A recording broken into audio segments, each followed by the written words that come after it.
Kaixo berriro ere, gaurkoan euria egiten badu ere Playa Handiko pistetara etorri gara. Iker Arozena izango dugu elkarrizketatua gaurkoan. 7 eta 14 metroko luzera jauzia egin zuen, urrea lortu zuen Espainiako pistako txapelketan, eta goazen berari buruz gehiago jakitera.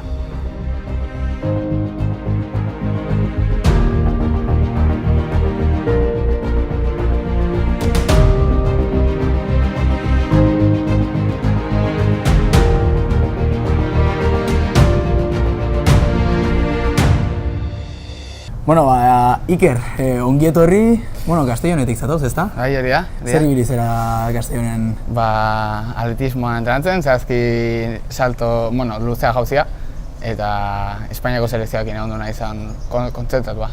Espainiako selekzioarekin, goi mailako atletekin, zure adineko atletak 20 urte zazpikoekin, ezta? Hori da. Baita ere 23 urte azpikoa zeuden, handiagoak, eta gero ere zakitzen bat urte dituzten, baina Espainiako ogoerenak, Eusebio Cáceres eta bar, ondo ziren ere. Kontatu guzu nolakoa izan da esperientzia? Ona. Aste bat atletismoa entrenatzen, goi mailako atletekin, hasi que, ona. Zu hemen Irunen entrenatzen ari zarela bapatean Castellonera joteak, pertsonalki ere zer esate dizu? Hobetzen ari zarela eta handienekin sartzenen ari zarela. Eta nolatan deitzen dizute Espainiako selekzioarekin sailkatze proba horiek edo entrenamendu horiek egitera? Martxoak bian, pista estaliko Espainiako txapelketan zen eta irabazi egin nun, nire kategorian, eta horregatik, nik uste dut horregatik sailkatu dela. Hori galdetu behar nizun, martxoak bian, estalpeko Espainiako txapelketan, Madrilen aritu zinen, eta zure adine tartean, garaipena lortu zenuen, urrezkoa. Ez zinen oso ondo hasi, ez? 6,78 metro egin zenuen. Hori hirugarren saltoan ninun, bai. Eta gero, kontatu diguzu. Eta gero, azkeneko hiruak, 7 metro goratik izan ziren denak. Motivazioa handiago neukan eta horretik korrika hobeto egin nuen eta saltoa ere emaitza hobeak lortu nituen. 7,04, 7,12 eta 7,14. Hori da. Marka pertsonala eta klubeko marka ere apurtu zenuen. Hori da, 3 marka pertsonala nituen. Eta esperu zenuen horrelako zeo zer egitea? Ez. Eta hori egun batetik bestera nola egiten da? Ez dakit. Nik uste dut lan egin behar dela horretarako. Lan egin eta esperantza izan ere, Hori oso importante da. Txapelketa martxoan izan zen, baina noiztik daramazu entrenatzen, txapelketa horretara eta orain imaginatzen dut ere udara partean ere txapelketak izango dituzuela. Baita. Espainiako txapelketak udakoa, uste dut, Uztailak 6 dela, eta saiatuko naiz Europako txapelketako minima egiten. Europako txapelketa non izango da? Suezian, uste dut Borasen. Eta aurretik egon altzera Europako txapelketaren batean? Inoiz. Orduan motivazio handia da? Bai. Kontatu diguzu, zer nolako ariketak egite dituzute hemen? Gaur ere euria egiten du. Imaginatzen batzuetan ere euriarekin pistan egongo zaretela, baina gaur gimnasioan ibili zarete. Nolakoak dira normalan ariketak? 4 egun entrenatzen ditut, gutxi gora bera aste batean, eta sailkatzen ditugu 2 egunean egiten dugu gimnasio zati bat eta seriak, eta beste egunean beste gimnasio zatia eta beste seriak.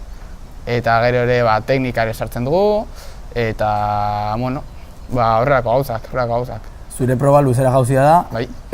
Luzera jauzi horretan zer da, gehien landu behar den gauzetakoren bat? Guztia landu behar da. Bestela ez daukazu ohiturarik hori egiteko eta behar duzu ohitura ondo, jakin behar duzu nola ondo saltatu behar den. Eta horretarako asko entrenatu behar duzu eta jakin dena nola ondo egin. Abiadura zen, imaginatzen teknika ere oso garrantzitsua da. Teknika garrantzitsuenetako, punturik garrantzitsuenetako bat da. Eta gero, gauza bat lan egitea da, hemen, Playa Handiko pista hauetan, baina gero ere imaginatzute etxean ere, klubetik pixkat janariarekin zorrotzak izango direla. Izan naiz, ondu naiz dieta bat egiten, baina utzi non. Oso gogorra, Oso ez? gogorra Gaztea da, izanek, oso gogorra da, ez? hori da. Gaztea eta apetito handiakin beti, eta oso zaila. Bueno, normalean gazte kirolariek beti arazo berdina dute, entrenamenduak eta ikasketak nola uztartu. Zure kasuan nola egiten duzu? Bueno, 4 egunetan entrenatzen duzunez, bai. nola egiten duzu?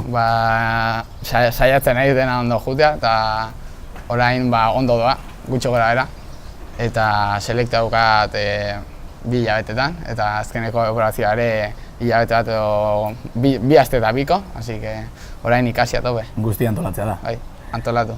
Arrobiaren inguruan hitz egitean, orain ikusten dut, Bidasoa Atletikeko taldeko jertxea, nola aurkitzen da Bidasoa Atletiko taldeko arrobia? Jende asko dago entrenatzen, ikusten da ilusioarekin lanean dabiltzatela, kontatu guzu pixka. Hori da. Aurten segurazki, Superamara bat taldea Goimeako liga batean dago Liga Honor, eta lehenengo eta bigarren maila, eta gaude lehenengo mailan. Eta orain saiatuko gara honorrera igotzen, edo paper on bat egiten kompetizio hauetan, eta hasiko dira maiatzak 11an, Huescan dugula kompetizioa, eta animo askoki. Emakumezkoen taldea ere, zuek baino maila bat gorago badago, aurten pistako Espainiako txapelketa Donostiako velodromoan ospatu zen, eta